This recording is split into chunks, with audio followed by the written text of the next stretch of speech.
दोस्तों, आज की कहानी है बड़ी बहू। घर में सबका समर्थन ही एक हिम्मत होता है। सुनीता एक छोटे से गांव की लड़की थी जो हमेशा अपने परिवार के लिए कुछ बड़ा करना चाहती थी। उसके माता पिता ने उसे अच्छे संस्कार दिए थे और उसे यह सिखाया था कि एक अच्छे परिवार की नींव प्यार और समर्पण पर होती है। उसके लिए परिवार ही उसकी दुनिया थी। जब उसे दीपक से प्यार हुआ और बाद में शादी हुई तो उसकी जिंदगी पूरी तरह से बदल गई। दीपक एक बड़े शहर में काम करता था और उसके परिवार का इतिहास बहुत बड़ा था। घर में उसके माता पिता, भाई बहन और दादी नानी सब रहते थे। सुनीता के लिए यह एक नई दुनिया थी, एक ऐसा घर जहां हर किसी की अपनी जगह थी और परिवार की संस्कृति में बहुत गहराई थी। लेकिन बड़ी बहू बनने के साथ ही सुनीता के ऊपर कई जिम्मेदारियां भी आ गई जिनका उसे सामना करना पड़ा। शादी के बाद वह पहली बार अपने ससुराल आई थी और यहाँ उसे एक नई चुनौती का सामना करना पड़ा। दीपक के माता पिता, खासकर उसकी माँ, उसे अपनी बेटी की तरह ही मानती थी, लेकिन फिर भी घर के नियम और जिम्मेदारियां उसे बहुत भारी महसूस होने लगी। घर के हर कोने में उसके काम का हिस्सा था।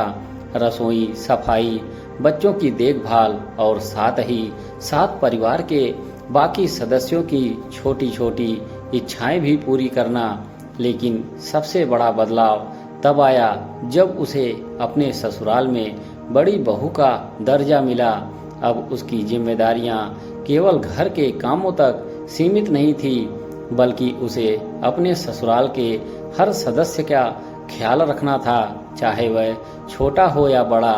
वह दिन रात घर की देखभाल में लगी रहती और किसी से कुछ कहने का मौका नहीं मिलता था।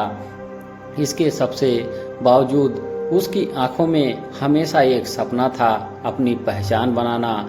वह जानती थी कि एक दिन वह अपने सपने को साकार करेगी, लेकिन उसके लिए उसे परिवार की जिम्मेदारियों से समझौता करना होगा। लेकिन क्या ऐसा करना सच में संभव था? सुनीता ने धीरे धीरे यह महसूस किया कि घर के कामकाजी हिस्से में उसकी भूमिका को सभी समझते थे, लेकिन उसकी अपनी इच्छाओं को लोग अक्सर नज़रअंदाज कर देते थे। कभी भी किसी ने उसे यह नहीं पूछा कि वह क्या चाहती है। वह खुद को एक मशीन की तरह महसूस करने लगी थी जो बस एक के बाद एक काम करती जा रही थी। एक दिन जब उसे लगा कि वह सब कुछ संभालते संभालते थक गई है, तब उसकी सास ने उसे एक छोटी सी बात कही, तुम बड़ी बहू हो, तुम्हें खुद को सबके लिए एक मिसाल बनाना होगा। यह शब्द सुनकर सुनीता के दिल में एक अजीब सी तृष्णा जागी। क्या वह सच में एक मिसाल बन सकती थी या फिर उसे अपने आत्मसम्मान के लिए कुछ करना होगा? सुनीता ने तय किया कि वह अपनी पहचान बनाएगी, लेकिन वह यह भी जानती थी कि इसका मतलब और जिम्मेदारियों का और अधिक बोझ उठाना होगा। उसने अपने पति दीपक से बात की और उसे बताया कि उसे अपने करियर में कुछ नया करने की जरूरत है। दीपक को यह शुरुआत में समझना मुश्किल था, क्योंकि उसके लिए सुनीता की प्राथमिकता हमेशा घर ही रही थी। लेकिन सुनीता ने हार नहीं मानी।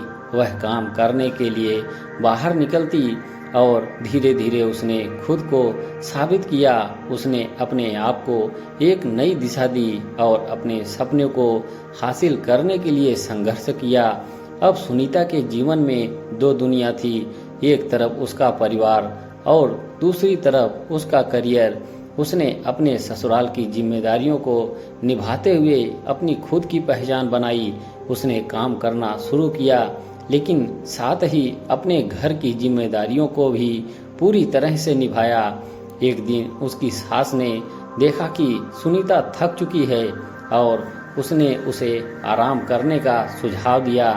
सुनीता ने पहले तो इसका विरोध किया, लेकिन बाद में समझ लिया कि जब तक वह खुद को खुश नहीं रखेगी तब तक वह परिवार के लिए कुछ भी नहीं कर पाएगी। उसने खुद को समय देना शुरू किया और धीरे धीरे वह अपने सपने को भी पूरा करने लगी।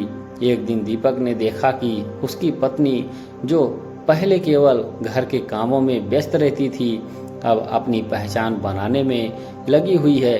वह उसकी मेहनत और संघर्ष को समझने लगा। उसने उसे पूरी तरह से समर्थन देना शुरू किया और यही वह पल था जब सुनीता को महसूस हुआ कि परिवार का प्यार और समर्थन ही वह ताकत है जो उसे अपनी मंजिल तक पहुंचने में मदद करेगा। सुनीता ने अपने जीवन को इस तरह से संतुलित किया कि वह न केवल एक जिम्मेदार बहू बल्कि एक स्वतंत्र और सफल महिला भी बन गई। दोस्तों, मेरा मानना है कि एक महिला, चाहे वह बड़ी बहू हो या कोई अन्य, अपनी पहचान बनाने के लिए संघर्ष कर सकती है। वह अपने परिवार की जिम्मेदारियों के बीच अपने सपने को पूरा करने का रास्ता खोज सकती है। परिवार का प्यार और समर्थन ही उस शक्ति का स्रोत होता है जो हमें अपनी मुश्किलों का सामना करने की हिम्मत देता है। दोस्तों, ये कहानी अच्छी लगी हो तो आपकी क्या राय है कमेंट बॉक्स में जरूर लिखें। धन्यवाद।